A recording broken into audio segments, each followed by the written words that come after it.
Hello guys, എല്ലാവർക്കും സുഖമാണെന്ന് ഞാൻ കരുതുന്നു. ഈ മാമ്പഴ കാലത്ത് നല്ല പഴുത്ത മാങ്ങ കൊണ്ട് നല്ല മാമ്പഴ പുളിശ്ശേരി ഉണ്ടാക്കിയാലോ? എല്ലാവരും ഈ വീഡിയോ മുഴുവനായി കാണുക. ചാനൽ ഇതുവരെയും സബ്സ്ക്രൈബ് ചെയ്യാത്തവർ തീർച്ചയായും സബ്സ്ക്രൈബ് ചെയ്യുക. അപ്പോൾ നമുക്ക് ഈ വീഡിയോയിലോട്ട് കിടക്കാം.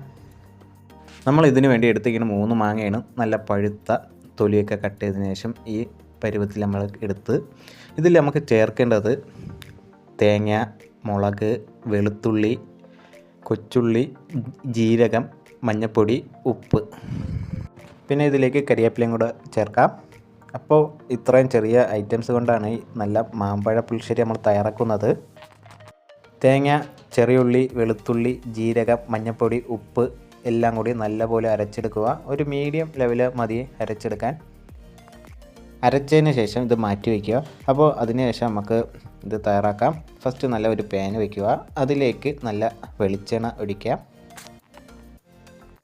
വെളിച്ചെണ്ണ ചൂടായതിന് ശേഷം നമുക്ക് നേരത്തെ മാറ്റി വെച്ച നല്ല പഴുത്ത മാങ്ങ ഇതിലേക്ക് ആഡ് ചെയ്യാം. അതിനുശേഷം കരിവേപ്പില, പച്ചമുളകെല്ലാം ഇതിലേക്ക് ചേർക്കാം. ഇതിലേക്ക് നമുക്ക് ആവശ്യത്തിന് ഉപ്പ് ചേർക്കുക. ഉപ്പ് ചേർത്തതിന് ശേഷം നമുക്ക് നല്ലപോലെ മിക്സ് ചെയ്തെടുക്കുക. ഇത് വെന്തതിന് ശേഷം നമുക്ക് ആവശ്യത്തിനുള്ള വെള്ളം കൂടെ ഇതിലേക്ക് ചേർക്കാം. എന്നിട്ട് നല്ലപോലെ മിക്സ് ചെയ്തെടുക്കുക. നല്ലപോലെ തിളച്ചതിന് ശേഷം ചെറുതായിട്ട് തീ ഓഫ് ചെയ്യുക. എന്നിട്ട് നമ്മൾ നേരത്തെ മാറ്റി വെച്ച അരപ്പ് ഇതിലേക്ക് ചേർക്കാം. എന്നിട്ട് നല്ലപോലെ മിക്സ് ചെയ്തെടുക്കുക. നല്ലപോലെ മിക്സ് ചെയ്തതിന് ശേഷം ഇതിലേക്ക് പഞ്ചസാരയോ ശർക്കര പൊടിയോ ചേർക്കാം. ഇതിലേക്ക് നമുക്ക് തൈരും കൂടെ ചേർക്കാം. തൈര് നമുക്ക് മിക്സിയിൽ അടിക്കണതാണ് നല്ലത്. അടിച്ചതിന് ശേഷം ഇതിലേക്ക് തീ ഓഫ് ചെയ്തതിന് ശേഷം ഇതിലേക്ക് ചേർക്കാം, അല്ലെങ്കിൽ തൈര് പിരിയും. അപ്പോൾ ഏകദേശം നമ്മുടെ മാമ്പഴ പുളിശ്ശേരിയും തയ്യാറാക്കി കഴിഞ്ഞു. ഇനി ഇതിലേക്ക് താളിച്ചും കൂടി ഒഴിക്കാം. താളിക്കാനായി നല്ല വെളിച്ചെണ്ണ ഒഴിച്ചതിന് ശേഷം കടുക് ഇട്ടതിന് ശേഷം ഇതിലേക്ക് ചെറിയ ഉള്ളി അരിഞ്ഞിടുക, മുളക് ഇടുക, വറ്റൽമുളക് ഇടുക.